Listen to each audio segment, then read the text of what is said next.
We'll start the recipe, but before that I just wanted to mention the chef, the one who curates these recipes for us, is given us a very important notice that you need to wash the urad dal really well.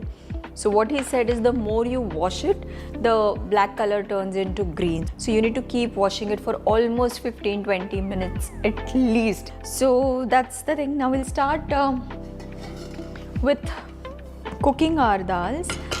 We're going to be adding the entire bowl of dal that's soaked, rajma, chana. Okay, I'll add water.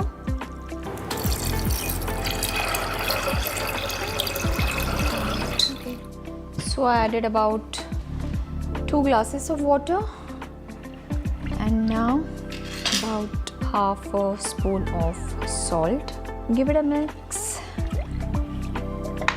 and we'll let this cook.